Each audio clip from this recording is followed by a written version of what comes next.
Bonjour les amis, aujourd'hui je vous parle de la COP 29 qui doit se tenir en Azerbaïdjan.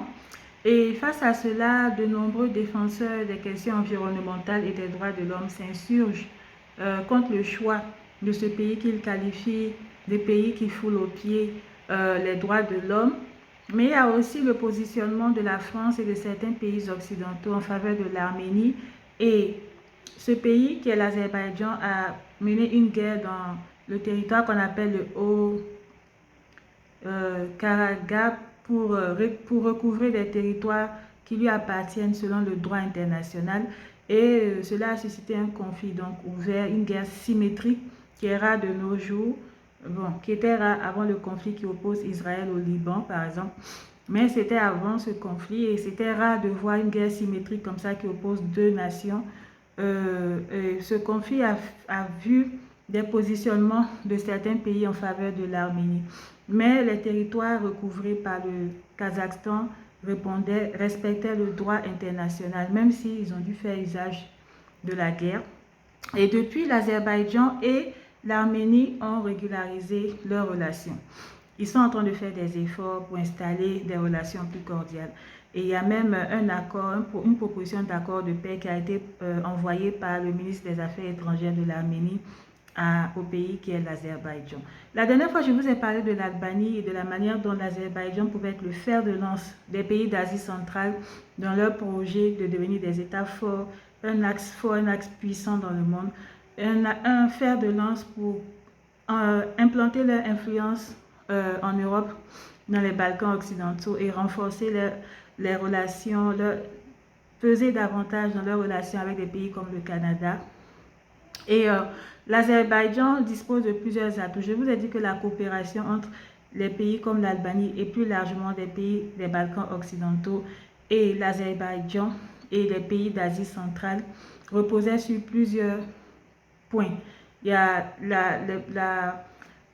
les similitudes sur le plan religieux, ce sont des pays musulmans. Il y a le point commun au niveau culturel parce que je vous ai dit le Caucase, c'est les Balkans, d'après un spécialiste, c'est les Balkans occidentaux et l'Asie centrale, c'est pas seulement l'Asie centrale. Donc, ils ont des similitudes sur le plan culturel.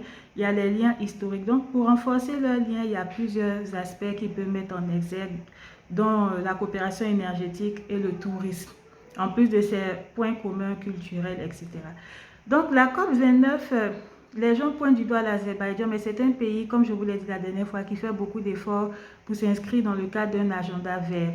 Et j'ai fait des propositions pour utiliser la santé comme levier afin d'améliorer les indicateurs en matière de droits de l'homme en agissant davantage sur la santé primaire, les soins de santé primaire, pour mobiliser davantage la communauté et pour agir sur les questions pour les femmes, pour les populations vulnérables et aussi pour l'environnement. Mais l'Azerbaïdjan, cette manne que représentent les hydrocarbures, je parle des gaz naturels, ils ne peuvent pas cracher dessus parce que c'est ça qui leur a permis. Bakou n'était qu'un hameau il y a quelques décennies, mais c'est grâce au commerce, notamment en permettant la sécurisation de l'approvisionnement énergétique de l'Europe, qui veut diversifier ses sources de partenariat pour ne plus être dépendante de la Russie.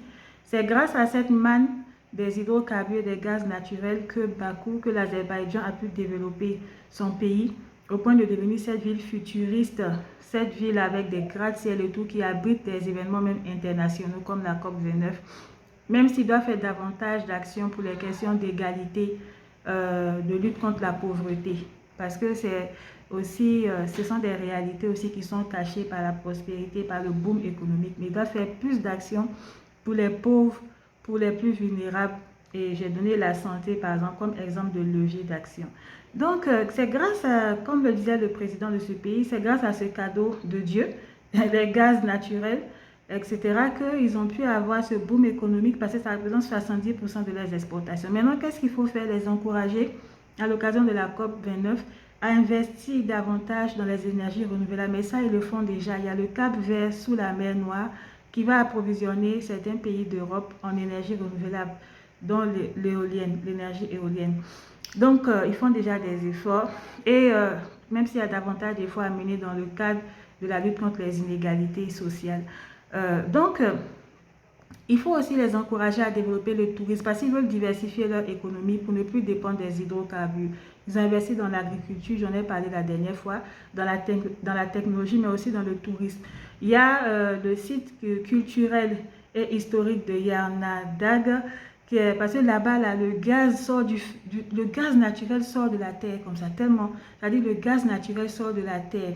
Et c'est vraiment un cadeau de Dieu. Et l'UNESCO en a fait un patrimoine mondial, ce site-là de Yanada, qui est un site où le gaz naturel sort comme ça de la terre. Donc c'est un site touristique. Donc ils investissent dans ce patrimoine-là, donc il fait partie du patrimoine mondial de l'UNESCO et ils veulent en faire un pôle d'attraction touristique. Mais il faut davantage encourager ce pays à investir à l'occasion de cette COP29 plutôt que de donner des leçons de morale. Il faut l'encourager à investir dans la diversification de son économie et le tourisme est un bon secteur parce qu'il dispose d'atouts comme le site culturel et historique de Yarnada qui est un site de gaz naturel qui est un pôle d'attraction touristique. Voilà, c'était mon petit live d'aujourd'hui. Merci.